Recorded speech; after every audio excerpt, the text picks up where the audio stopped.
انہوں نے جواب دیا کہ اللہ کے رسول میں دور رہتا ہوں اور دور سے آتا ہوں اور واپس جاتا ہوں تو میں چاہتا ہوں کہ آنے جانے پر قدموں کا ثواب مجھ کو ملے، لہٰذا میں نزدیک آؤں گا تو ثواب نکل جائے گا۔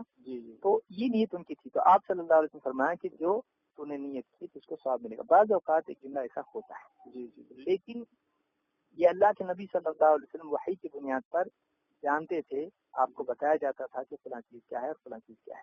جی بالکل۔ ہم یہ کہہ رہے ہیں کہ اس حدیث میں آپ نے جب اس نے کہا کہ میں تیرا رب اور تو میرا بندہ، تو اللہ کے نبی صلی اللہ علیہ وسلم نے ایک طرف تو اس کو مشرک کافر قرار نہیں دیا، اور دوسری طرف آپ صلی اللہ علیہ وسلم نے اس پر غلطی کا حکم لگایا۔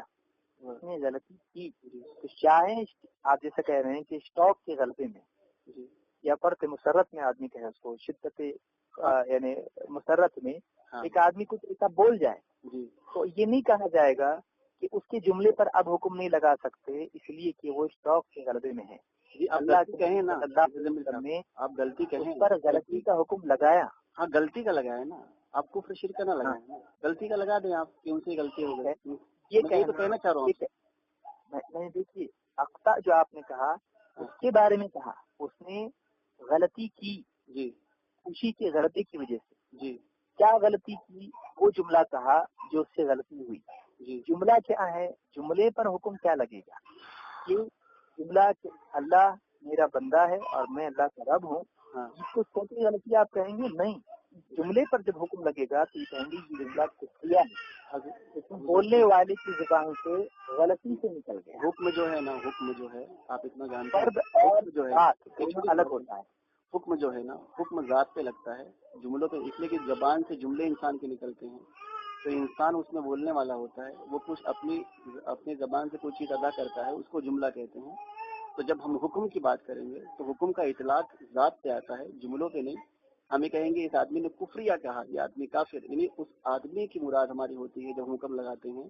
جملے پر حکم لگانا اور سامنے والے آدمی کو کفر سے بری کر دینا، تو آپ اس کی وضاحت کریں کہ یہ جملہ تو کفریہ ہے لیکن ان کا عقیدہ ایسا نہیں تھا، دوسری کتابوں میں چھپا ہے۔ یہی تو میں آپ سے بہت صاف طور سے یہی تو سمجھانا چاہ رہا تھا۔ جملہ آپ کہے تھے نا، آپ کہیں جملہ کفریہ ہے، مجھے کوئی حرج نہیں ہے، لیکن آپ اگر اتنا ہی کہہ دیں گے عوام کے سامنے کہ جملہ کفریہ ہے تو عوام موٹے ذہن کی ہے، عوام یہ لے گی کہ امداد اللہ مکی مہاجر بھی کافر ہے۔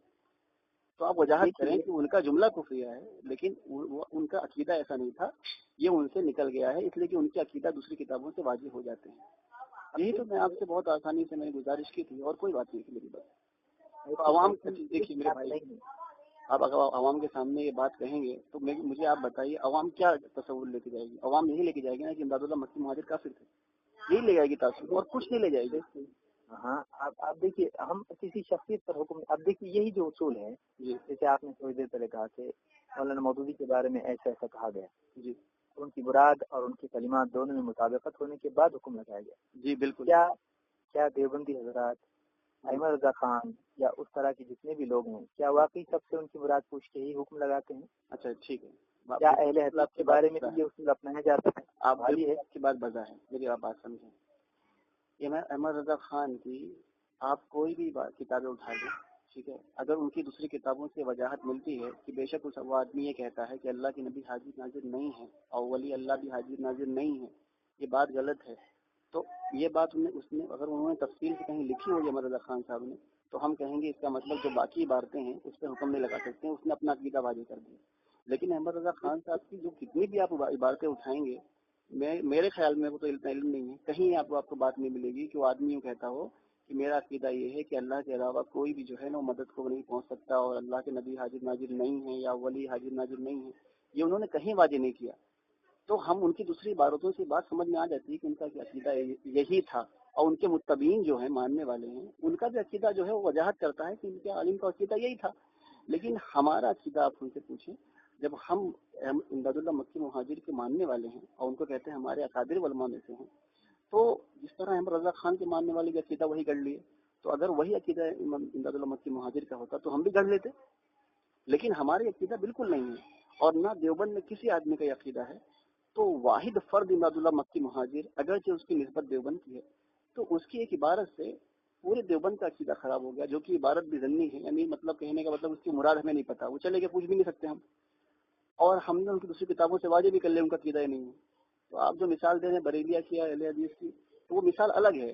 ان کے متبعین بتا رہے ہیں کہ نہیں نہیں یہی عقیدہ ہے، اور وہ خود بھی اپنی کتاب میں لکھ رہے ہیں کہ یہی عقیدہ ہے. اب میں ایک بات آپ سے یہی کہہ رہا ہوں، آپ سمجھ رہے ہیں میری بات کو؟ دونوں مختلف باتیں ہیں. نہیں دیکھیے، ہاں آپ تو بات کہہ رہے ہیں، ایک آدمی کی مراد کچھ ہوتی ہے، وہ بولتا ہے یا لکھتا کچھ ہے. ٹھیک ہے، اب انہوں نے جو لکھا ہے یہاں پہ، انہیں کی کتاب ہے ضیاء القلوب میں، انہوں نے لکھا ہے کہ اب دیکھیے آپ کہہ رہے ہیں کہ آپ کے پاس کوئی عبارت ہے جس سے ہوتا ہے. اب یہ عبارت دیکھیے ہم کو کیا کرنے کے لیے کہہ رہے ہیں. اگر میں دیوبندی ہوتا، ان کی بات مانتا، تو مجھے یہ کرنا پڑتا. اعوذ بسم اللہ اور معوذتین اور کلمہ تمجید پڑھ کر مرشد کے واسطے سے مشائخ طریقت کی مقدس روحوں سے مدد مانگ کر خلوت میں آتا ہوں. آگے لکھتے ہیں، پھر سے میں پڑھوں گا، آپ اگر چاہیں تو پھر سے پڑھوں گا. اور قبلے کی طرف منہ کر کے بیٹھے اور ہادی عالم صلی اللہ علیہ وسلم کی روح اطہر پر فاتحہ پڑھے اور حضور صلی اللہ علیہ وسلم کی روحانیت سے استقامت حاصل ہونے میں مدد مانگی. یعنی یہاں پہ کہہ رہے ہیں مشائخ طریقت کی مقدس روحوں سے مدد مانگنا، اور یہاں کہہ رہے ہیں رسول صلی اللہ علیہ وسلم کی روحانیت سے آپ کی روح سے استقامت حاصل ہونے میں مدد مانگنا. ضیاء القلوب ہاں ضیاء القلوب ہے، ضیاء القلوب جی برابر. ٹھیک ہے، وہی میں آپ کو کہہ رہا ہوں. آپ ضیاء القلوب اٹھائیں گے، اللہ اللہ مکی کی کتاب اٹھائیں گے، لیکن آپ دیوبند میں جو ان کی کتاب ان کے عقیدے کے بارے میں چھپی ہے، دیکھیے آپ جو ہے بات کو تھوڑا سا یعنی یا تو پھر میں آپ کو سمجھا نہیں پا رہا ہوں. ان کی ایسی عبارتیں آپ کو ان کی کتابوں میں ملیں گی، لیکن آپ میری بات سمجھیں. ضیاء القلوب اور امداد اللہ مکی مہاجر کی جو امدادیہ ہے، یہ ساری جو ہے تصوف کی کتاب ہے. اس آدمی نے اپنا عقیدہ واضح کیا ہے کہ میرا عقیدہ نہیں ہے، تو اس کے عقیدے کی جو اس نے وضاحت کی ہے کہ میرا عقیدہ یہ ہے، تو ہم اس کی عقیدے کی بات کو لیں گے. یہ نہیں کہہ رہے ہیں کہ وہ میرا عقیدہ جو انہوں نے اپنی عبارت پڑھی اس نے ان کا عقیدہ انہوں نے بیان کیا. تصوف کی وجہ سے آپ دیکھنا جائے تو تصوف کی بہت ساری باتیں ہیں اور بہت ساری چیزیں، یعنی آپ بھی دیکھیں گے کہ علماء اہل حدیث کا ذوق تصوف کتاب چھپی ہوئی ہے. اس میں بھی میں آپ کو ایسی بہت ساری باتیں بتا سکتا ہوں جو کہ سراسر جو ہے نا، آپ اگر عبارتوں سے بھی حکم لگائیں گے عبارت پہ ہی، تو وہ شرک سے بڑھ کر بھی کفر تک جاتی ہے. تو پھر تو آپ کو اہل حدیث وجہ بھی چھوڑنا پڑے گا. شروع سے ہی میں کسی شخصیت پر حکم لگانے کے لیے نہیں بات کر رہا ہوں. جی میری جو گفتگو ہے وہ ان تعلیمات کے سلسلے میں ہے جو آج عام ہیں. اب یہاں میں ایک بات سوال آپ سے پوچھتا ہوں. آپ نے کہا کہ دیکھیے کہ عقیدہ ان کا ان کے عقیدے کی کتاب میں ہے، اور یہ جو ہے یہ تصوف کی کتاب ہے. تو تصوف کی کتاب میں جو جملے لکھے ہیں ان کے اوپر گرفت نہ کی جائے اور ان کے اصل عقیدے کی کتاب کی روشنی میں ان کو سمجھا جائے. ٹھیک ہے، اب اگر میں مثال کے طور پر یا کوئی بھی آدمی اگر اس کا عقیدہ یہ ہے کہ اللہ کے سوا کسی اور سے مدد نہیں مانگنا چاہیے، اور اس نے اپنی عقیدے کی کتاب لکھی، اب اس کے علاوہ بیٹھ کر جا کر وہ کہیں پہ یہ پڑھتا ہے بھر دے جھولی میری یا محمد، اور کہتا ہے کہ ذوق و شوق میں کہہ رہا ہوں یہ، تو آپ اس کو تسلیم کریں گے؟ ٹھیک ہے ابو اعظم صاحب، اگر بالفرض تھوڑی دیر کے لیے آپ کی بات مان بھی لی جائے، ٹھیک ہے، امداد اللہ مکی مہاجر کا یہ عقیدہ ہے بالفرض، فار انسٹنس مان لیا جائے، تو میں آپ سے گزارش کروں گا کہ آپ جب اس کو بیان کریں نا تو یوں بھی ساتھ توجہ کریں کہ ان کی جو کتاب ہے دیوبند کے عقائد کی المحال المفند، دیوبند کا یہ عقیدہ نہیں ہے. امداد اللہ مکی مہاجر نے تفرد اختیار کیا. آپ ایسا بیان کر دیں اگر آپ کو عقیدہ لینا ہی ہے، لیکن آپ جو ہے نا دیوبند کا عقیدہ کر کے ان کی بات کو پیش کر رہے ہیں. میں بھی دیوبندی ہوں، میرا بالکل یہ عقیدہ نہیں ہے، اور کسی بھی دیوبند اکادر کا آپ اٹھا لیں یہ عقیدہ نہیں ہے. اگر آپ بالفرض مان بھی لیں ان کا وہ عقیدہ ہے تو یہ عقیدہ کسی کا نہیں ہے. تو آپ جو ہے نا غلط ہے صحیح ہے؟ آپ کے نزدیک یہ عقیدہ صحیح ہے کہ غلط ہے؟ ارے بھائی یہ عقیدہ تو غلط ہے، پھر آپ مجھے بات کر رہے ہیں عقیدے سے آدمی کوئی بات کو کہے تو وہ بات غلط ہے. اور نہ میرا، اور میں آپ کو بتاؤں کہ پوری دیوبندیت میں آپ کسی کو فون کر کے پوچھ لیں کہ آپ مجھے یہ بتا دیں، آپ اس کو جملے نہ پڑھیں، ضیاء القلوب کا نہ پڑھیں، نہ خالی اس کو یہ پوچھیں کہ یہ مجھے بتا تیرا عقیدہ کیا ہے، اللہ کے علاوہ کسی اور سے مدد مانگنا یا کسی اور کو پکارنا کیا ہے. تو میں انشاءاللہ ہر فرد کی گارنٹی تو نہیں لیتا، لیکن اگر وہ دیوبند کے خابر سے اس کا واسطہ پڑا ہے اور رابطہ قائم ہے تو خدا کی قسم وہ یوں کہے گا کہ نہیں بھائی میرا بالکل عقیدہ ایسا نہیں ہے، تو بریلی لوگ کرتے ہیں، ہم تھوڑی ایسا کرتے ہیں. تو جب ہر فرد یہاں جماعت میں نکل کر 3 دن آپ خود چلا لگائے آپ کا ماشاءاللہ، جماعت میں نکل کر ایک چھوٹا سا بچہ بھی یہ کھڑے ہو کے کہتا ہے کہ ایمان سے یہ چاہ جا رہا ہے کہ کرنے دھرنے والی ذات محض اللہ کی ہے، اللہ کے سوا کوئی کچھ نہیں کر سکتا. اور دوسرا جملہ یہ کہ محمد صلی اللہ علیہ وسلم کے طریقوں میں کامیابی ہے.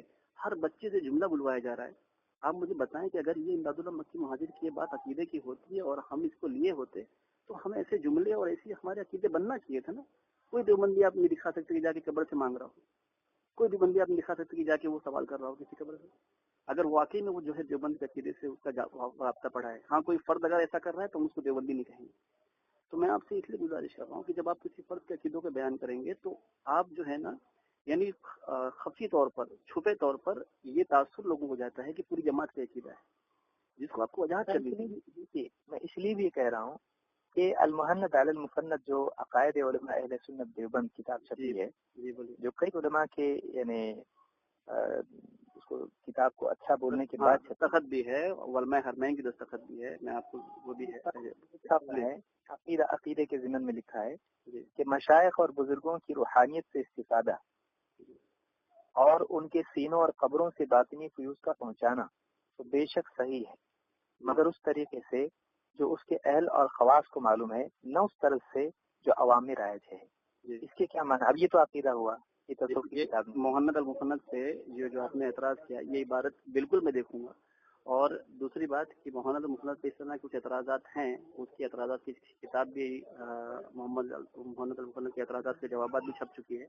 اب ایک بار اس کی بات کتاب کو بھی پڑھ لے جوابات کی بھی, تو شاید یہ چیز بھی واضح ہو جائے. اور میں اس کی تعبیر اس لیے نہیں کر رہا ہوں کہ میں نے یہ بات ابھی تک پڑھی نہیں ہے. آپ سمجھیں, ایک چیز یہ ہو گئی. دوسری چیز آپ یہ سمجھیں کہ دیکھیے جس طرح بات اہل حدیث کا پتہ نہیں کیا عقیدہ ہے, ہمارا یہ عقیدہ ہے کہ حضور صلی اللہ علیہ وسلم کی جیسے ہم قبر پہ جاتے ہیں, ٹھیک ہے, تو ہمارا یہ عقیدہ ہے کہ آپ صلی اللہ علیہ وسلم عند القبر جو ہیں وہ حیات ہے, ٹھیک ہے. اب وہ حیات کی کیفیت کیا ہے واللہ علم, لیکن ہم یہ کہتے ہیں کہ آپ کو سما حاصل ہے.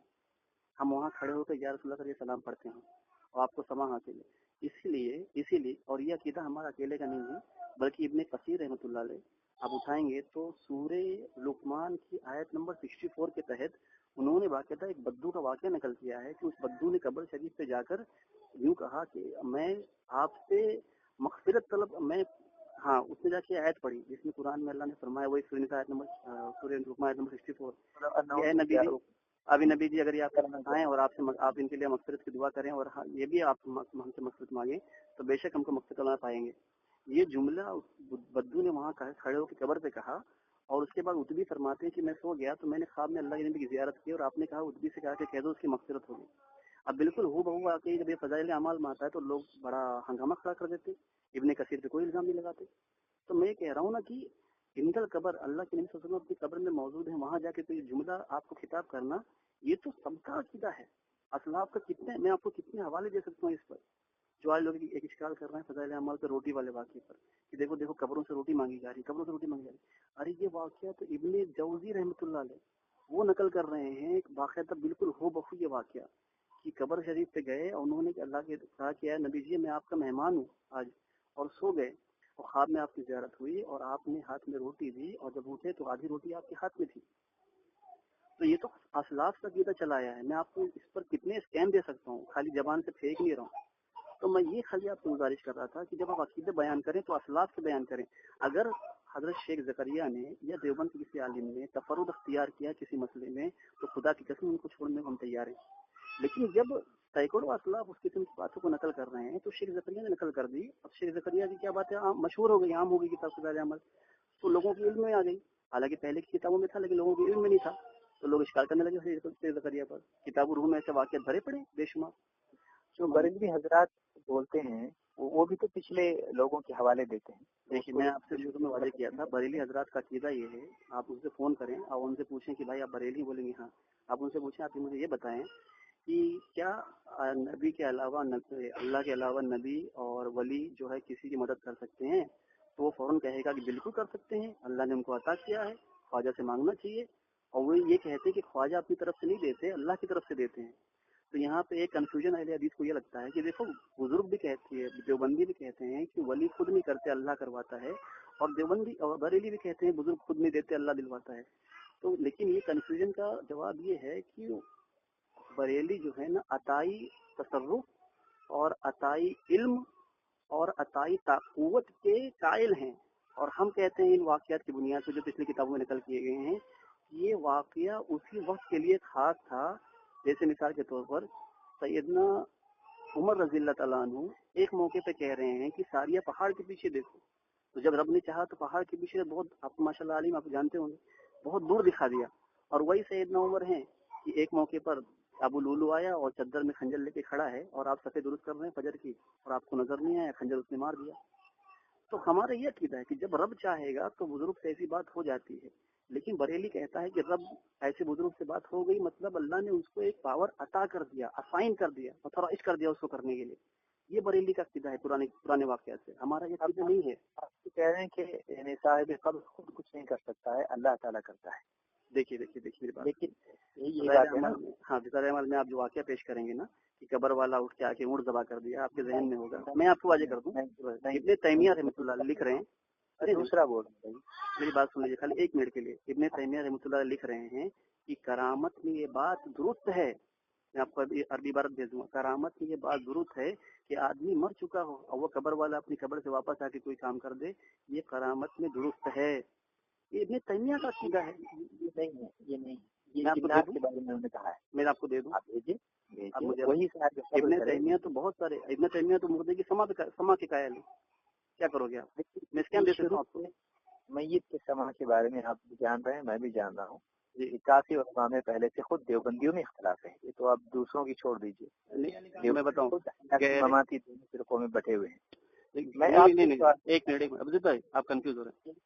عام آدمیوں کی مماتی اور سنیں بات سنیں، عام مردوں کی سما میں اختلاف ہے، انبیاء کی سما میں اختلاف نہیں ہے. کیا بات سمجھ لیں؟ عام مردوں کی سما میں اختلاف ہے. بعض صحابہ کہتے ہیں سنتے ہیں، بعض کہتے ہیں نہیں سنتے ہیں. بعد نے کہا کہ من جملہ سنتے ہیں، یعنی جہاں جہاں نص موجود ہے، جیسے کہ اللہ کے نبی نے خطاب کیا مقتولین کو، تو حضرت عمر نے اشکال کیا کہ نبی صلی اللہ علیہ وسلم یہ سنیں گے؟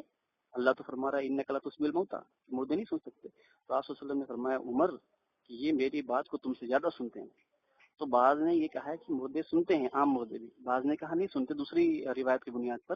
تو اعتدال کی راہ جو یہ اختیار کی گئی ہے اس کے اندر کہ من جملہ سما کے قائل ہیں، یعنی جہاں جہاں نص آ گئے، اللہ کے نبی کے جملے آ گئے کہ مردہ جوتوں کی آہٹ سنتا ہوتا ہے اور فلانا فلانا، وہاں سنتے ہیں اور جہاں پہ نہیں سنتے. یہ اعتدال کی راہ اس میں اختیار کی گئی ہے. ٹھیک ہے، اور یہی ہمارا عقیدہ ہے. جہاں نہیں مذکور ہے وہ نہیں سنتے، اللہ کی مشیت پر معلوم، مشیت پہ معمول ہے، بس یہی عقیدہ اختیار کیا گیا. لیکن انبیاء کی سما میں کسی کو اختلاف نہیں ہے. میں جو پوچھنا چاہ رہا ہوں یہ کہ یہ جو مولانا اشرف علی تھانوی صاحب نے اپنی کتاب میں نقل کیا ہے مولوی معین الدین صاحب کا، جی آپ نے پڑھا بھی ہوگا، نہیں پڑھا مجھ کو نہیں معلوم، مجھے پتہ نہیں. جاڑا بخار کی بہت کثرت ہوئی تو جو شخص مولانا کی قبر سے مٹی لے جا کر باندھ لیتا اسے ہی آرام ہو جاتا. بس اس کا سے مٹی لے گئے کہ جب بھی قبر پر مٹی ڈلواؤں تبھی ختم. کئی مرتبہ ڈال چکا، پریشان ہو کر ایک دفعہ مولانا کی قبر پر جا کر کہا ان کے بیٹے نے کہ آپ کی تو کرامت ہوگی اور ہماری مصیبت ہو گئی. یاد رکھو کہ اب کے کوئی اچھا ہوا تو ہم مٹی نہ ڈالیں گے، ایسے پڑے رہی، لوگ جوتا پہنے تمہارے اوپر ایسے ہی چلیں گے. بس اسی دن سے پھر کسی کو آرام نہ ہوا.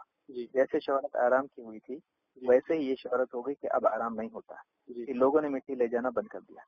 تو اب ان کی قبر پر سے مٹی لے جا کر باندھنا جاڑے سے شفا کے لیے نانوتا میں مولانا نانوتوی کے علاقے کے اندر، اور یہ دیوبندی بزرگ ہیں یعنی اسی لائن کے ہیں، اور اس کے بعد میں جو بھی آدمی ان کی قبر سے مٹی لے جا کر باندھتا اسے ہی شفا ہوتی، اسے ہی آرام ہوتا. پھر بیٹے نے آ کر باپ سے کہا کہ آپ کی تو کرامت ہو کہ ہماری مصیبت. تو خطاب باپ سے کر رہا ہے، تو کیا بیٹا اتنا بھی جانتا نہیں تھا کہ شفا دینے والا اللہ ہے؟ اور وہ کیا یہ نہیں جانتا تھا کہ یعنی مردے نہیں سنتے ہیں؟ اب آپ نے جو بات کہی کہ جہاں جہاں مذکور ہے وہیں سنتے ہیں، جہاں مذکور نہیں وہاں نہیں سنتے. تو اب یہ تو جا کے ایسے وقت میں کہہ رہا جو مذکور نہیں ہے. اور یہ واقعہ مولانا اشرف علی تھانوی بیان کر رہے ہیں. آپ کے سوال میں دو باتیں ہیں. ایک بات یہ ہے کہ لوگ قبر کی مٹی اٹھا کے لے گئے، یہ بات ہے. دوسری بات یہ کہ اس آدمی کا کیا عقیدہ ہے کہ مردے خطاب کر رہے ہیں. ہاں ان کا بیٹا خطاب کر رہا ہے. دیکھیے میں نے یہ کہا تھا، میں نے شروع میں کہا کہ اعتدال کی راہ یہ ہے کہ جہاں من جملہ سنتے ہیں وہاں پر یہ مانا جائے، یہ اعتدال کی راہ ہے. لیکن میں اس کا منکر نہیں ہوں. بعض اصحاب کرام کا یہ ہے کہ سما کے قائل ہیں، بعض سما کے قائل نہیں ہیں، اور بعض نے بیچ میں اعتدال کی راہ اختیار کی ہے. تو ہو سکتا ہے وہ آدمی جو ہے جو ان کا بیٹا تھا وہ سما کا قائل ہو، اس لیے اس نے خطاب کیا. آپ سمجھے؟ تو ایک بات یہ ہوگی جواب اس کا. دوسرا میں نے اعتدال کی بات کی کہ دونوں میں اعتدال کی راہ یہ اختیار کی گئی ہے، لیکن سما کی ایک بات سمجھ گئے.